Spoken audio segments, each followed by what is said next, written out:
김용민의 뉴스 브리핑 2018년 3월 5일 월요일 신문을 펼쳐보겠습니다. 김용민입니다. 오늘부터 김용민의 뉴스 브리핑은 팟캐스트로만 방송됩니다. 팟캐스트 포털 팟빵 김용민 브리핑 채널을 통해서 다운로드 받으시기 바랍니다.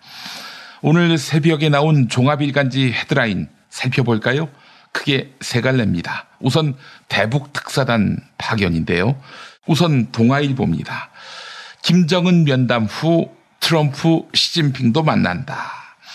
대북 특사단이 김정은 북한 국무위원장을 만난 다음 곧바로 미국에 가서 결과를 설명하고 북미 대화 중재에 나서기로 했다는 소식입니다.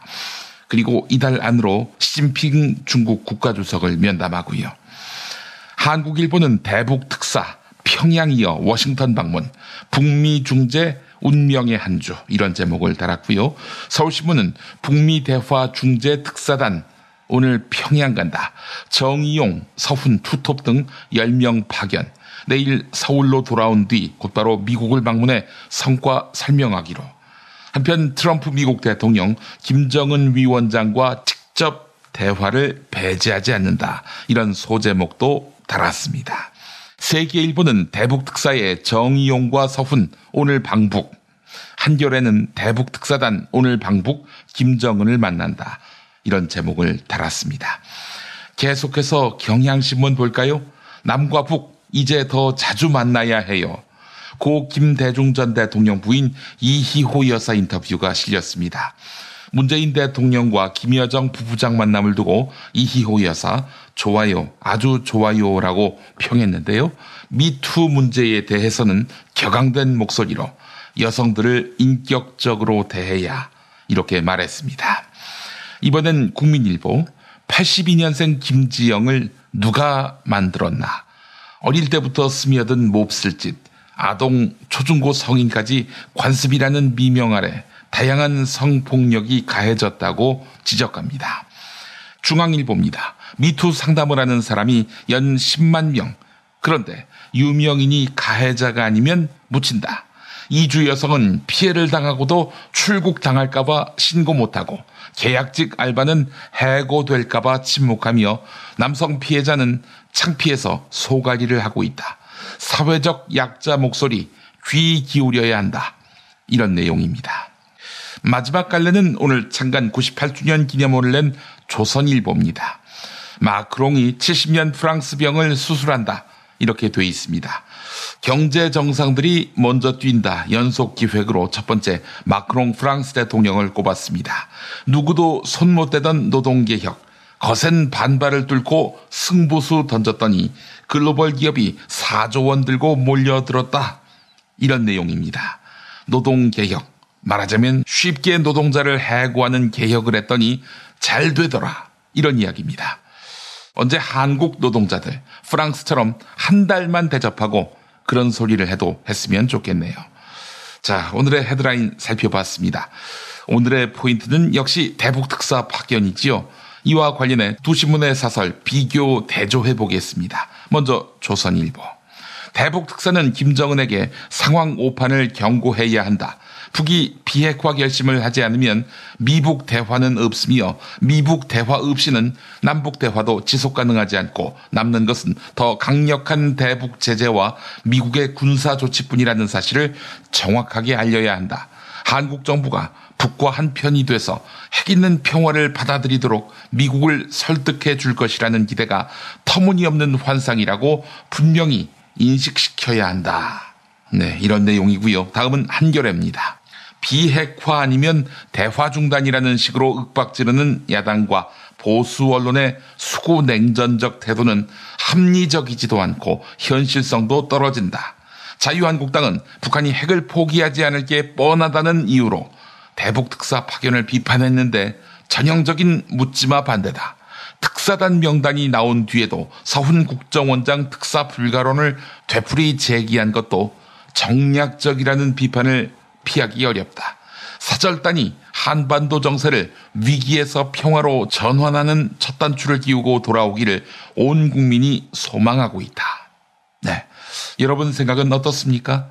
광고 듣고 온 다음 오늘의 뉴스 브리핑 김보영 아나운서와 함께 문을 열겠습니다.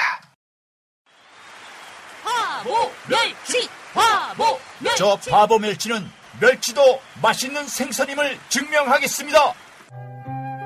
무염 바보 멸치와 바보 국물팩은 포털에서 바보 멸치를 검색하시거나 02-587-3599로 전화주세요. 다이어트를 위한 꿀팁. 동결건조 채소와 곡물, 단백질, 그리고 효소와 비타민, 미네랄로 만든 다이어트 전용 그린 스무디로 하루 한두 끼만 바꿔 드세요. 비타샵에서 만나요. 노력한 만큼 내어주는 자연. 그 자연의 마음을 알기에 정성농장 홍삼. 검색창에서 정성농장 홍삼을 검색해주세요. 010-9754-6972. 허리가 아파요. 아랫배가 나와요. 골반이 바로 서야 건강도 아름다움도 바로 섭니다. 바디로직을 입으세요. 토크밴드의 입체적인 탄력이 틀어진 골반을 바로잡습니다. 간편하고 확실한 골반 교정 타이즈 바디로직. 야, 근데 홍어가 진짜 그렇게 몸에 좋아? 아이, 끝내준다니까. 근데 비싸지? 열나 싸고 열나 맛있는 홍어가 있다니까. 어디? 알싸한 홍어. 네이버 검색창에 알싸한 홍어를 검색하시고 1599-6456 전화 주문도 가능합니다. 이번엔 귀여운 웹 애니다. 유튜브에서 좀봐라 좀봐라 좀봐라 좀봐라 좀봐라 좀봐라 좀봐라 좀봐라 좀봐라 좀봐라 좀봐라 좀봐라 좀봐라 좀봐라 좀봐라 좀봐라 좀봐라를 구독하세요. 좀봐라. 학교에서는 어휘 개념을 하나하나 설명해줄 시간이 정말 부족하잖아요. 그럼 어떡하죠? 어휘 공부의 정성. 초등어휘 3천, 초등어휘 5천. 검색창에 초등어휘 3천을 쳐보세요.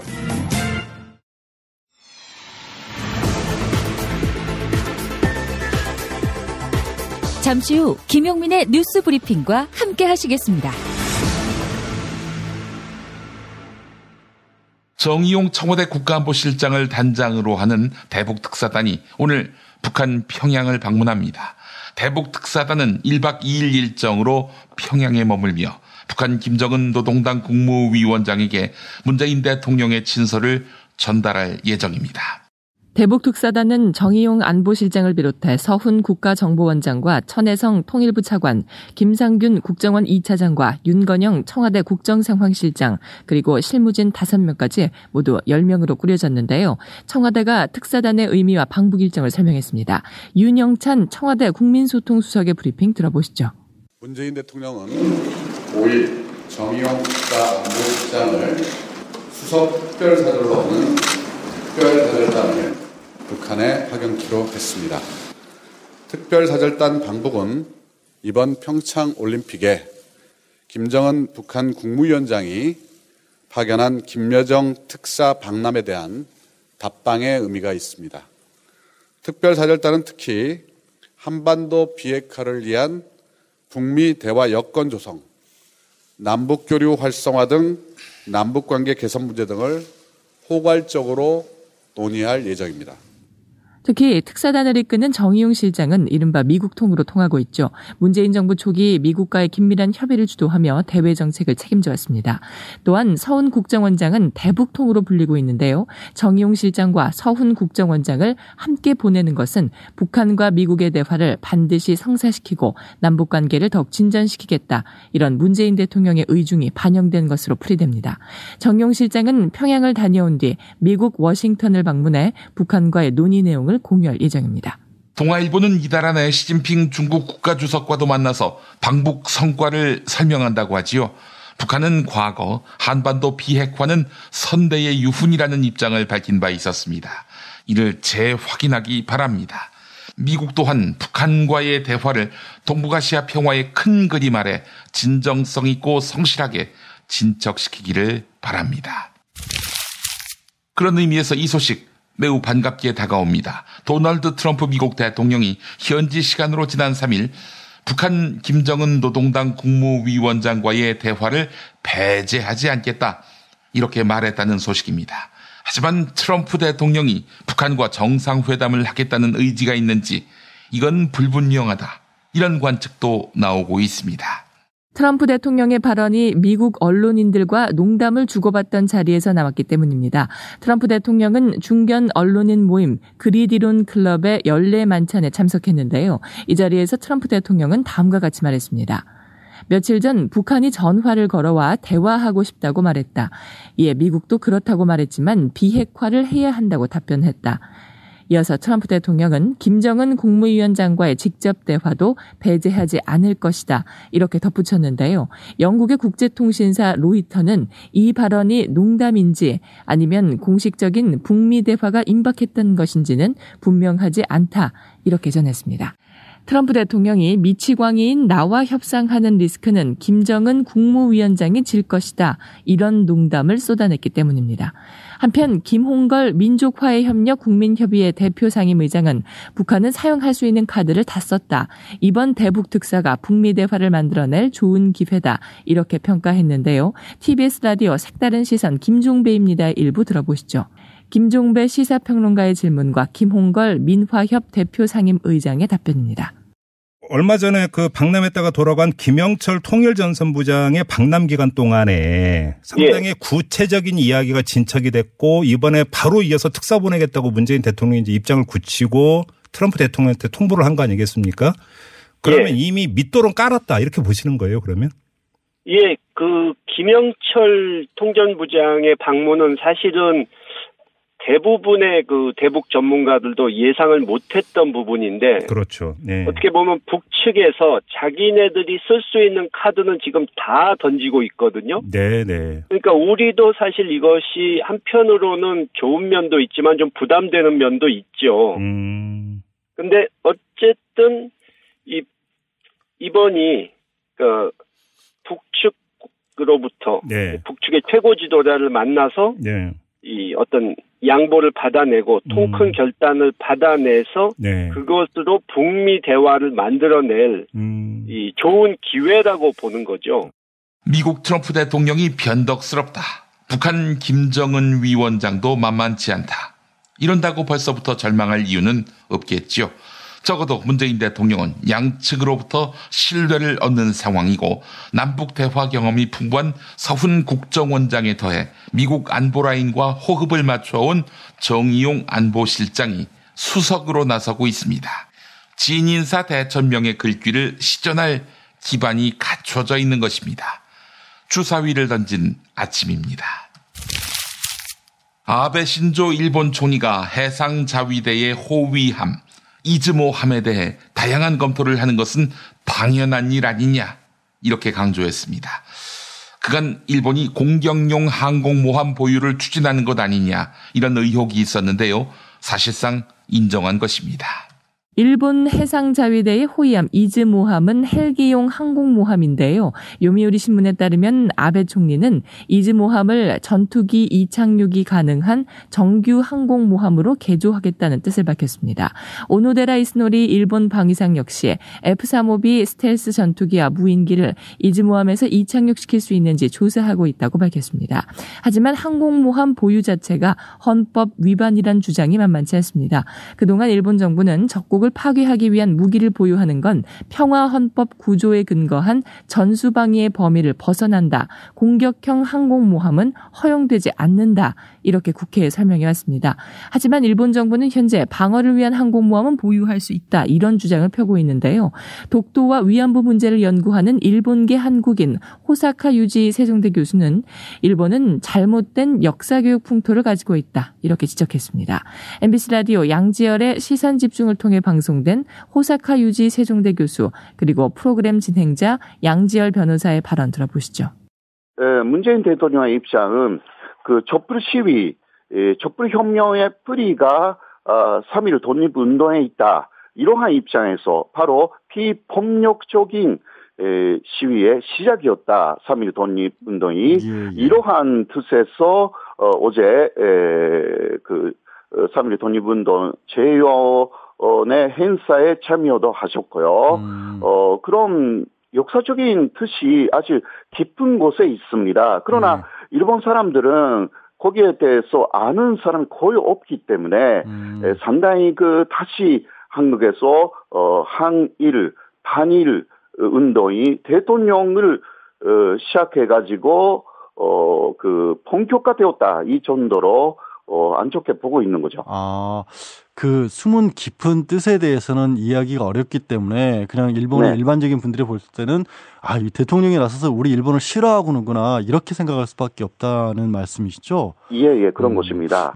역시 일본의 역사 왜곡이 계속 있었기 때문에 그리고 역사 은폐죠. 한반도나 아시아를 침략했다는 부분을 계속 부정 혹은 왜곡해 왔고 그 부분을 가르치지 않는 그러한 일본의 역사 교육의 잘못된 풍토가 계속 이어왔다라는 이야기죠. 항공모함 구축 등 군국주의화 그리고 위안부 만행 부인 모두 일본이 정상이 아님을 보여주는 것입니다. 자민당 장기 집권의 폐해지요. 그래서 우리가 할 일은 일본을 마냥 비난하기보다는 일본 국민을 우리 편으로 만드는 일을 지속적으로 해나가야 합니다. 위안부 만행과 관련해 소상한 정보를 전하고 우리는 일본과 싸울 마음이 없다는 뜻도 전하며 일본 국민의 지성과 역사의식, 인간성을 깨우는 것입니다. 일본에 악마만 살고 있겠습니까? 삼성이 언론에 어떤 영향력을 행사했는지를 보여주는 문자 메시지가 공개됐습니다. 삼성이 지상파 방송의 뉴스 편집 상황을 들여다보고 주요 경제신문의 사설까지 빼도록 했다. 이런 정황이 담겨 있습니다. 제일모직이 상장된 2014년 12월 18일 삼성 미래전략실 장충기 사장에게 다음과 같은 문자가 도착했습니다. 사장님, 방송은 K와 M 그리고 S 모두 다루지 않겠다고 합니다. 지상파 3사가 제일모직 상장과 관련한 기사를 쓰지 않기로 했다는 뜻입니다. 실제로 이날 지상파 3사 메인 뉴스에 제일모직 상장 소식은 나가지 않았습니다. 삼성이 제일모직과 삼성물산의 합병을 추진하던 2015년 7월에는 사장님, 모 경제지의 사설은 일단 빼기로 했습니다. 이런 내용의 문자가 도착했는데요. 실제로 다음날 이 경제지에서 삼성 관련 사설은 찾아볼 수 없었습니다. 이재용 삼성전자 부회장이 재판을 받게 됐을 때는 언론사 법조팀 기자들이 삼성 출입 기자들로 교체됐다. 이런 현직 기자들의 증언도 나왔습니다. 이재용 부회장이 최순실 국정농단 사건에 연루돼 재판을 받을 때 삼성에 유리한 기사를 쓰게 했던 것입니다. 이재용 회장이 구속된 이후 삼성전자의 주가는 가파르게 상승했는데요. 하지만 많은 언론들은 이재용 부회장의 부재로 인한 한국 경제 위기를 격정했습니다. 현직 기자는 저는 대통령보다 삼성이 더 센 것 같아요. 누가 대한민국에서 삼성을 거스를 수 있을까요? 이렇게 증언했다고 합니다. 이상은 MBC 보도였습니다. 이재용 삼성전자 부회장의 상고심 재판에 대법관 출신인 차한성 변호사가 변론을 맡게 됩니다. 선배 대법관이 변호사가 돼서 이재용을 두둔하고 나서는 것입니다. 전관예우 걱정 안 되겠습니까? 대법관 출신 전직 고위 법조인이나 언론사 기자나 삼성의 개가 되는 나라입니다. 이사철을 앞두고 부동산 시장이 점차 안정국면으로 접어들고 있습니다. 문재인 정부의 집값 잡기가 효과를 나타내고 있는 것인지 주목됩니다. 한국감정원에 따르면 지난달 전국의 주택 매매가는 0.20% 상승했으며 전국의 전세가는 0.09% 하락했습니다. 일반적으로 이사철을 앞두고 전세 가격이 상승하지만 올해는 하락폭이 확대되고 있습니다. 매매 가격 역시 서울과 경기를 포함한 일부 지역을 제외하고 모두 하향세를 이어갔는데요. 강남 재건축 단지를 중심으로 상승세를 이어가던 서울 주택 가격도 정부가 강경책을 잇따라 발표하면서 상승폭이 주춤하고 있습니다. 서울 양천구 목동 과 노원구 상계동을 포함해 재건축 예상 지역의 사업 추진 가능성이 떨어지고 있죠. 이에 따라 서울 부동산 매매 시장은 빠르게 안정화되고 있는데요. 더불어민주당 소속 박원순 서울시장은 문재인 정부의 강력한 부동산 정책 그리고 결을 같이 한 서울시 행정으로 서울 강남의 집값이 잡히고 있다 이렇게 설명했습니다. CPBC 카톨릭 평화방송 라디오 열린 세상 오늘 김혜영입니다에서 한 발언 들어보시죠. 지금 좀 잡히고 있죠. 그런데 이제 그동안 이게 사실은 부동산 시장이 이렇게 불안해지고 또 폭등이 일어났던 것은 저는 원인을 잘 확인해야 처방이 잘 나온다고 생각합니다. 네. 그러니까 그동안 사실 이제 박근혜 정부가 부동산 시장 활성화 이런 명분 아래서 재건축 규제를 대폭 완화한 후폭풍이었다고 저는 분석을 합니다. 예. 다시 말씀드리면 재건축 연한을 40년에서 30년으로 단축한다거나 네. 또 재건축 초과이익 환수제를 유예를 계속한다거나 또 주거 안정에 보루라고 할 수 있는 임대주택의 의무 건설 비율을 완화해 준 거거든요. 네. 그래서 이제 서울시는 이걸 사실 반대했는데 이런 무분별한 부동산 경기 부양에 반대했죠. 네. 그런데 이제 문재인 정부 들어서면서 이 부분에 대해서 강력한 조치를 취했고 서울시도 이에 결을 같이 해가지고요. 협의하고 그래서 지금은 그래도 잡힌 상황이다. 네. 이렇게 보고 있습니다. 강남 집값 민주정부의 오랜 골칫거리지요. 이태경 토지자유연구소 토지정의센터장이 한겨레 21에 기고한 글 일부 인용합니다. 문재인 정부도 이제 강남 집값에는 신경을 끄는 게 좋다. 문재인 정부의 관심사는 강남이 누리는 서비스에 상응하는 비용을 강남이 내게 하는 것으로 전환돼야 한다. 강남 시민들이 보유세, 양도소득세, 임대소득세, 재건축 초과 이익환수제 등으로 공공이 제공하는 강남의 압도적 인프라를 사용하는 대가를 치르는 결과로 강남 집값이 안정될 수는 있을 것이다. 하지만 강남 시민들이 누리는 사회적 편익에 상응하는 비용을 내는 결과일 뿐이다. 강남 집값 안정이 정부의 정책적 목표가 돼서는 곤란하다. 여러분 생각은 어떻습니까? 김용민 파일 2월 27일에 방송된 MBC PD 수첩. 정준영 회장이 포스코 역대 회장 중에 가장 해악을 많이 끼친 거예요. 23년간 포스코에서 일했던 전직 간부가 이명박, 이상득 형제와 정준양 등 포스코 경영진의 비리 의혹을 제보했습니다. 유학을 다녀와서 돌아오니까 회사가 어떤 상황이 됐냐면 모든 부서가 해외에 있는 무슨 이상한 기업들과 MOU를 하고 해외 국가들과 MOU를 하고 있더라고요. 그러니까 막무가내 투자가 마구 이루어지는 거죠. 그 유명한 산토스 CMI라는 곳에 투자를 하게 되죠. 포스코는 남미 진출의 교두보로 삼기 위해 현지에서 시공 노하우를 가지고 있는 산토스 CMI를 인수했다고 밝혔습니다.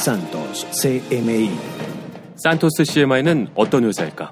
포스코가 인수한 산토스 CMI는 에콰도르 현지인들에게도 잘 알려지지 않은 회사였습니다. 산토스 CMI라는 에콰도르 업체를 포스코 경영진은 무려 800억 원에 사들였습니다. 그리고 60억 원에 되팔았으니까 약 700억 원이 사라진 셈입니다. 산토스 CMI 인수의 최종 결정권자는 정준양 전 회장, 그리고 권오준 현 회장은 인수 과정에 깊숙이 개입한 인물. 권오준 회장을 만난 MBC 김재영 PD. 권 회장님, 지금 PD첩에서 회장님께서 제가 주도하고 있는 산토스 CMI 에콰도르 법인 어떻게 하신 겁니까? 유상증자 하셨는데 그거 회장님 지시하셨어요? 그런데 이뿐이 아닙니다. 산토스 CMI를 살 때 함께 사들인 유령 회사가 있었습니다. 여기로 약 800억 원의 뭉칫돈이 추가로 빠져나갔습니다. 2017년 권오준 회장은 장부상 이미 영원이 된 EPC 에코티스에 약 840억 원을 추가로 투자합니다. 지분 취득이 79억 원, 유상증자가 768억 원이었습니다. 거액의 투자 직후 포스코는 EPC 에코티스를 누군가에게 영원에 매각했습니다. 일반적인 회계 전문가의 시각이 아니라 하더라도 누구든지 그렇지 않겠습니까? 영원에 팔 재산을 팔기 직전에 뭐하러 800억을 이렇게 투자하냐는 거죠. 그러면 이렇게 큰 돈이 증발했는데 이 부분에 대해서 법률적으로 검토한다면 이건 어떻게 진행되겠습니까? 단순한 실수가 아니라 일부러 실제 가치보다 훨씬 더 많은 돈을 주고 회사를 인수했다. 또 그로 인해서 포스코 측에 손해가 발생했다라고 한다면 업무상 배임죄 성립 가능성이 생깁니다. 또한 1,700억 원 전부 또는 일부가 누군가의 주머니로 들어갔다면 이건 또 횡령이 될 수 있습니다. 만학의 뿌리 정준양이 회장이 될 당시 포스코의 사회이사는 안철수 전 의원. 그는 정준양 후보에게 찬성표를 던진 인물. 2009년 MB정부 시절에 임기가 1년이나 남은 이구택 회장이 자진 사퇴하고 정준양 회장이 선임되는 과정에 정치권이 개입한 정황은 이미 언론에서 밝혀진 내용입니다. 그런데도 안철수 당시 사회이사는 본인이 직접 나서서 정치권의 개입에 관한 어떠한 조짐도 느끼지 못했다고 적극 정준영 회장을 두둔하고 나섰습니다. 지난 대선 때 안철수 후보에게 맹공을 퍼붓는 박범계 더불어민주당 의원의 말. 그래서인지 안 후보가 포스코에서 제공하는 3억 8천만 원에 달하는 고액 급여, 스톡옵션을 통한 4억 원의 이득, 당시 사회이사였던 박원순 시장은 스톡옵션을 거절했습니다. 이 점과 큰 대비를 보입니다. 항공료 1억 등 합계 9억 원 상당의 여러 가지 혜택을 거절하지 않았다는 보도도 있습니다. 최저임금, 꼼수, 불법 신고하세요. 최저임금 올랐다는데 내 월급만 안 올랐네. 신고하세요. 민중당 최저임금 119. 근로시간 줄이기, 식대 기본급에 끼워 넣기. 신고하세요. 070-5118-2119 카카오톡 검색창에 최저임금 119 운동본부를 검색하세요. 장실 굿모닝 화장실 바나 굿모닝 바나나. 미궁 대장사랑 건강기능식품 광고입니다. 판촉물이나 단체 선물이 필요할 때 이왕이면 우리 편 회사 네피아를 찾아주세요.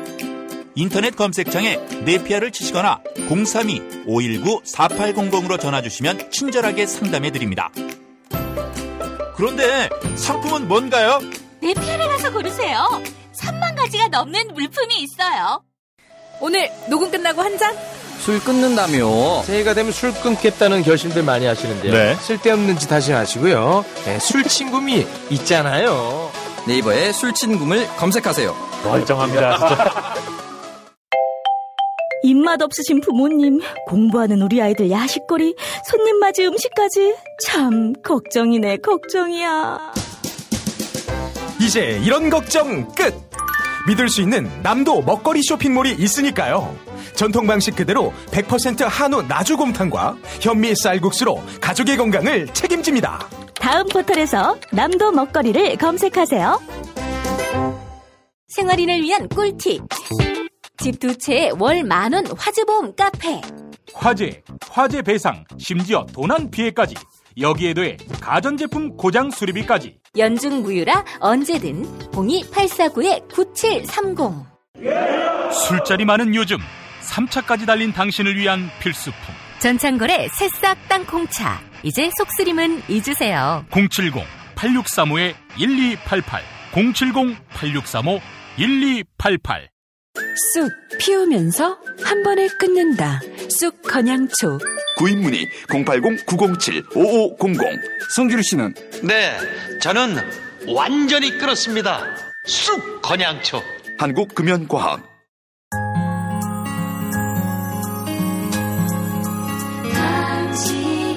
정직한 뉴스 보좌관 김용민과 주파수를 맞춘다. 새로운 아침 특별한 선택 김용민의 뉴스 브리핑. 김용민의 뉴스 브리핑. 이명박 정부 시절 제대로 된 검토 없이 진행된 자원개발의 후폭풍이 공공기관을 덮치고 있습니다. 한국광물자원공사가 없어지고 한국광해관리공단과 합쳐져 통합기관이 신설될 것으로 보입니다. 산업통상자원부가 꾸린 해외자원개발 혁신 태스크포스는 올해 안으로 광물자원공사와 광해관리공단을 합치는 방안을 정부에 권고할 예정입니다. 해외자원개발에 무리하게 나섰다가 유동성 위기를 맞은 한국광물자원공사의 재무구조를 개선하기 위함입니다. 한국광물자원공사는 2008년 이후 약 47억 달러, 우리 돈으로 약 5조 원을 투자했다가 19억 달러, 약 2조 원의 손실을 보고 자본 잠식에 빠진 상태입니다. 만약 통합이 진행된다면 통합기관에 이전된 부채에 대해서는 해외 자산을 매각해 해소할 방침인데요. 계획대로 해외 자산을 매각하더라도 약 3조 원의 부채가 남을 것으로 예상돼 정부의 지원이 필요한 상황입니다. 물론 해외 자원 개발의 특수성을 감안할 필요가 있다. 이런 지적도 있습니다. 자원 외교는 대표적인 고위험, 고수익 사업이라서 자금이 회수되는 기간도 보통 10년 이상으로 길고 투기성이 높아서 고도의 전문성과 신중한 자세가 필요하다는 것입니다. 하지만 MB의 자원 외교가 어디 그렇습니까? 깡통 회사를 사들여 터무니없이 과도한 공작 자금을 쏟아붓고 MB의 자원 외교는 말 그대로 사기입니다. 자, 이명박 씨의 뇌물 수수 시점이 2009년 노무현 전 대통령을 겨냥한 검찰의 수사 시기와 상당 부분 겹치는 것으로 드러났습니다. 전직 대통령에 대한 수뢰 혐의 수사가 진행되는 상황에서 현직 대통령이었던 MB가 돈을 챙긴 것입니다. 삼성이 다스의 소송 비용을 대납한 시기는 2007년 말부터 2009년 중반까지 이어졌습니다. 검찰은 현대자동차 역시 같은 성격의 돈을 건넸다고 의심하고 있습니다. 다만 현대자동차가 대납한 다스의 소송비 규모는 약 10억 원에서 90억 원까지 언론들의 보도가 엇갈리고 있습니다. 2009년 당시 대검찰청 중앙수사부는 노무현 전 대통령이 서거할 때까지 뇌물수수 혐의를 두고 수사를 벌였는데요. MB는 노 전 대통령에 대한 검찰 수사가 한창인 시점에 기업이 제공하는 거액을 받아 챙긴 것입니다. 또한 2008년 당시 이명박 대통령은 노무현 전 대통령이 대통령 기록물 사본을 봉하마을 사저로 가져간 것을 문제 삼았죠. 이를 무단 유출로 규정해 검찰 수사까지 진행했는데요. 정작 MB는 대통령 기록물 사본도 아닌 원본을 무더기로 청와대에서 가지고 나왔습니다. 최근 검찰의 영포빌딩 압수수색에서 이명박 정부 대통령 기록물 원본이 대거 발견된 것입니다. 하지만 이명박 전 대통령 측은 영포빌딩에서 발견된 대통령 기록물을 수사에 이용하지 말라며 검찰을 상대로 행정소송을 냈습니다. 기록물들을 대통령 기록관으로 보내라는 것입니다. 노무현 전 대통령이 뇌물 받았다고 누명을 씌우면서 이래서야 되겠는가 했던 MB. 노무현 전 대통령을 난도질하던 그때 자기는 모처에서 뇌물을 받았습니다. 정말 MB는 상상 그 이상입니다. 이르면 오늘 검찰이 문무일 검찰총장에게 수사 경과를 보고하며 이명박 씨에 대한 소환 일정을 확정할 계획입니다. 검찰은 대통령의 권한을 이용한 각종 뇌물 수수 혐의를 밝혀냈다고 판단하고 MB에 대한 직접 조사 준비를 서두르고 있습니다. 한겨레는 이명박 전 대통령 혐의에 대해 뇌물 종합 세트다 이렇게 표현했는데요. 먼저 검찰은 삼성이 대신 내준 다스의 소송 비용 약 60억 원의 뇌물죄를 적용할 방침입니다. 검찰은 이명박 전 대통령이 자동차 부품업체 다스의 실소유주다 이렇게 판단하고 있죠. 검찰은 이 뒷거래가 이건희 삼성전자 회장의 특별 사면을 대가로 한 정치 권력과 재벌의 전형적인 정경유착이다 이렇게 판단하고 있습니다.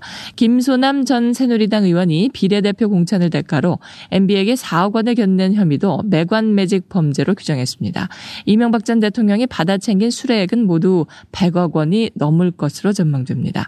검찰은 MB가 대통령 재임 시절 국가정보원에서 상납받은 특수활동비 약 18억 원도 뇌물로 결론 내렸죠. 검찰은 이팔성 전 우리금융지주 회장이 인사청탁을 대가로 MB 쪽에 건넨 22억 원도 모두 뇌물로 보고 있는데요. 이명박 정부 시절 우리은행에서 2천억 원대 돈이 사라진 일이 있었다는 의혹이 제기됐습니다. 일명 파이시티 대출 사기 사건인데요. 딴지일보 김어준 총수와 안원구 전 대구지방국세청장의 발언 들어보겠습니다. TBS 라디오 김어준의 뉴스공장에서 방송된 내용입니다. 자, 파이시티라고 하는 대출 사기 사건이 있습니다. 그 파이시티 대출 사기 사건은 이미 혐의가 확정됐고 감옥에 가 있는 사람들이 있습니다. 주범들이. 그렇습니다. 근데 똑같은 사람들이. 네. 똑같은 사람들이 우리은행으로부터 국내에서는 3,800억.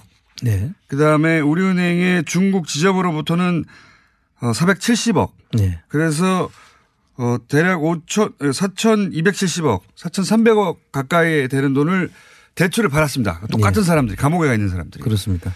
대출을 받았어요. 그리고 나서 중국에 있는 건물을 하나 투자합니다. 그 투자하려고 이제 받았다는 걸 처음부터. 네네. 그런데 이 4,300억 중에 1,600억 원어치 지분밖에 안 사요. 네. 그러니 나머지 어디 갔냐, 일단. 첫 번째 질문이 나오는 거죠. 나머지 2,700억 정도 어디 갔냐. 첫 번째 질문이 나오고, 이 산 지분에 대해서 중국 당국에 보니까 이거 우리은행이 사기당했구만. 왜냐하면 중국이 그 건물, 중국 당국이 건물에 관심이 있는데 지분 구조를 보니까 복잡하게 돼 있어서 지분 관계 털고 정부가 매입하려고 하는데 그 지분 관계 속에 보니까 이거 1,600억 정도를 우리은행이 사기당했네. 그러니 이걸 돌려줄게 했는데 우리은행에서는 돌려받았다고. 김기식 의원이 문제 제기하니까 돌려받았다고 하면서 내놓은 건 250억짜리밖에 없고 나머지 금액을 어떻게 돌려받은지에 대해서 지금도 얘기하지 않고 있다. 그렇습니다. 이것이 바로 뇌물로 그 자리에 간 것으로 지금 검찰 수사하고 있는 이팔성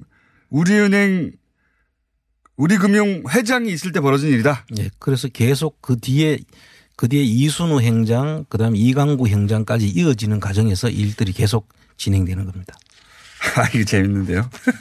그러면 우리은행이 만약에 1,600억을 다 돌려받은 게 확인되면 모르겠는데 적어도 나머지 2천억대에 사라진 돈은 이제 또 다른 문제고 이 1,600억을 우리은행이 돌려받지 않았다면 그렇다면 우리은행이 큰 문제가 있는 거 아닙니까 지금 뭔가. 예.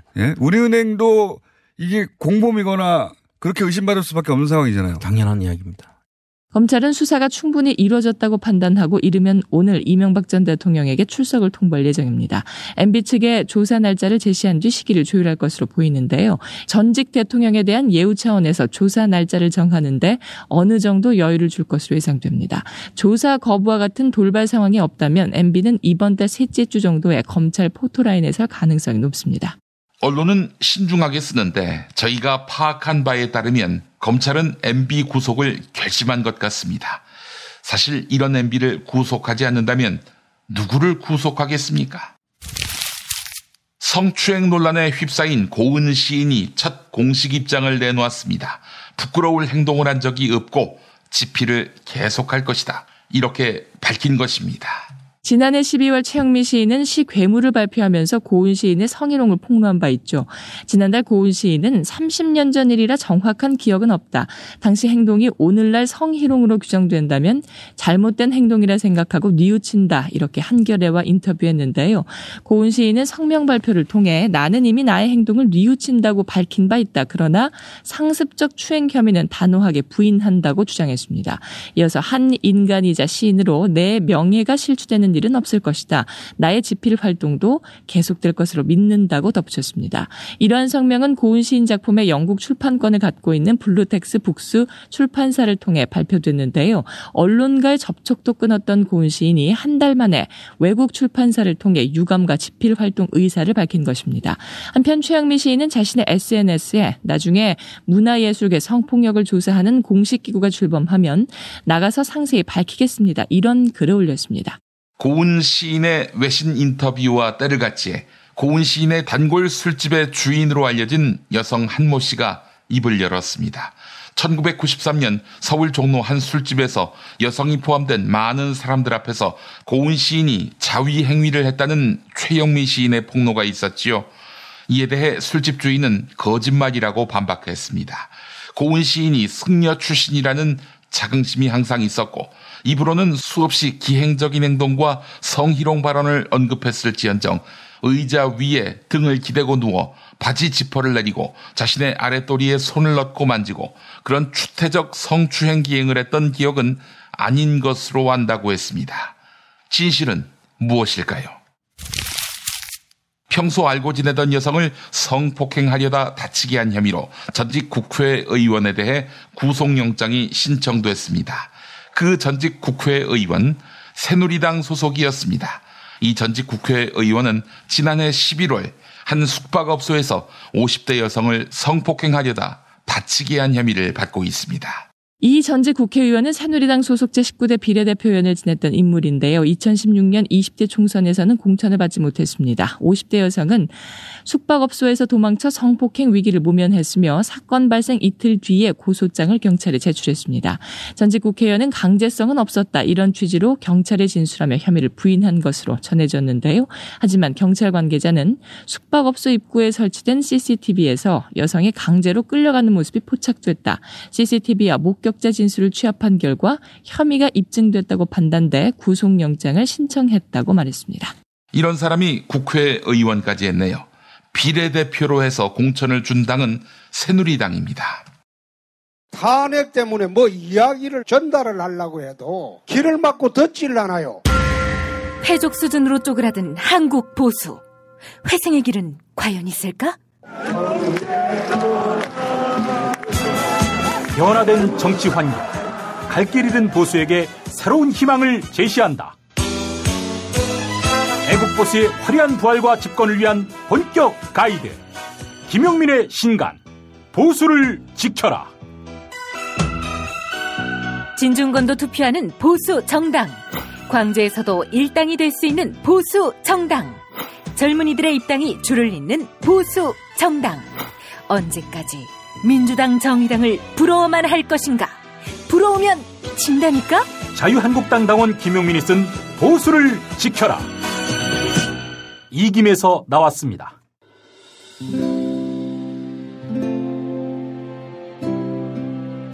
그러니까 목사님은 우리 남북 관계에 있어서도 큰 정기를 마련해 주셨습니다.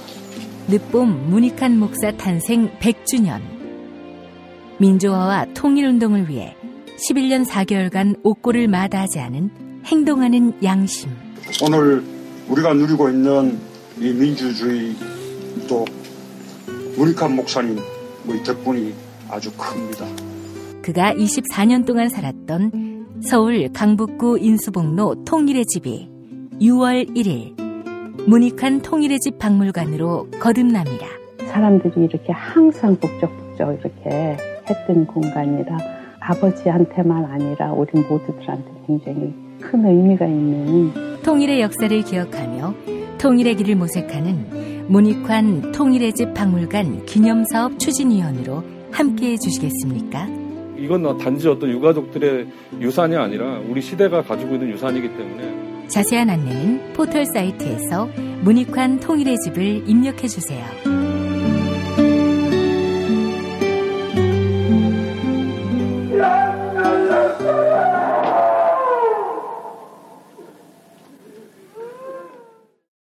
도올 김용옥 선생의 마가복음 강해로 여러분을 초대합니다. 이 마가복음이라는 게 대단히 중요합니다. 왜냐하면 복음서의 원형이기 때문에. 원형. 매주 일요일 아침 11시 서울 서대문구 충정로 20 서울 지하철 충정로역 9번 출구 앞에 있는 벙커원에서 도울과 만나세요. 율법을 믿으시겠다고? 신약이 율법의 완성이라고? 얼어빠질 그따구 기독교 내 입 앞에서 제발 입도 뻥끗 터지지 말아요. 그런 소리는. 벙커원 교회 일요일 예배를 겸하는 이 자리. 도울이 진리와 생명이었던 예수를 원형 그대로 복원합니다. 그 십자가를 과감하게 걸머지고 돌아가신 예수를 말하지 아니하고 믿으면 너는 금방 축복받을 일만 남았다. 이게 한국 목사들 99%의 거짓말 설교예요. 도울의 마가복음 설교는 따로 녹화 녹음되지 않으며 현장에서만 만나실 수 있습니다. 도울 선생의 마가복음 설교는 2월 4일부터 진행됩니다. 미국이 촉발시킨 무역전쟁으로 전 세계 곳곳에서 전운이 고조되고 있습니다. 캐나다를 뺀 모든 나라를 상대로 철강, 알루미늄 관세를 엄청나게 물린 것입니다. 미국 우선주의를 전면에 내세웠지만 정작 미국 내에서도 비판하는 목소리가 잇따르고 있는데요. 이 세상 위에 내가 있다는 트럼프, 나는 문제가 없다는 트럼프. 그 앞날이 잘 보이지 않습니다. 황규영의 나는 문제없어. 오늘의 노래입니다. 이 세상 위에 내가 있고 나를 사랑해주는 나의 사람들과 나의 길을 가고 싶어 많이 힘들고 외로웠지 그건 연습일 뿐이야 넘어지진 않을 거야 나는 문제없어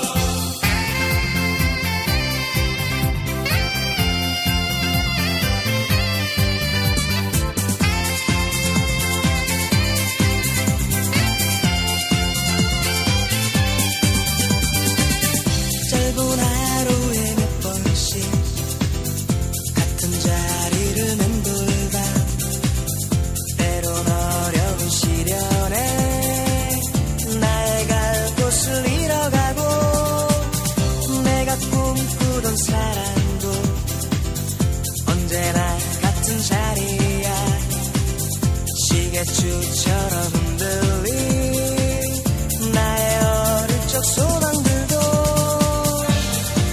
그렇게 돌아보지만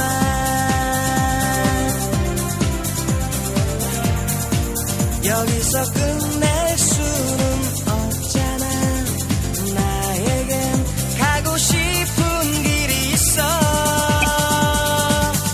너무 힘들고 외로워도 그건 연습일 뿐이야.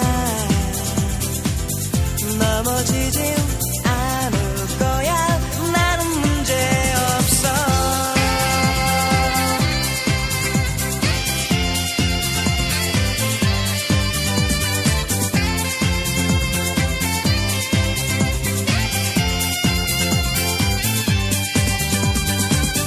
짧은 하루에 몇 번씩 같은 자리를 맴돌다 때론 어려운 시련에 나의 갈 곳을 잃어가고 내가 꿈꾸던 사랑도 언제나 같은 자리야. 시계추처럼 흔들린 나의 어릴 적 소망들도 그렇게 돌아보지만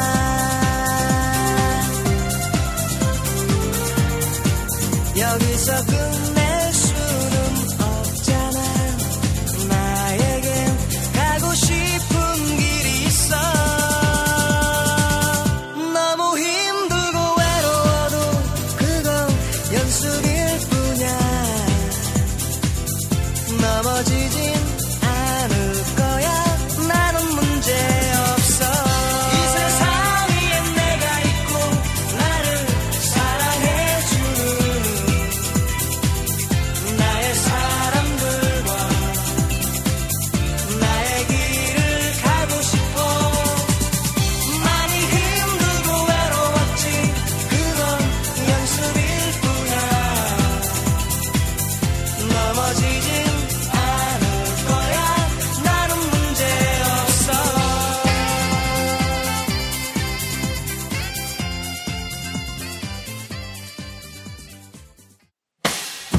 김용민 브리핑과 함께한 시간 어떠셨어요?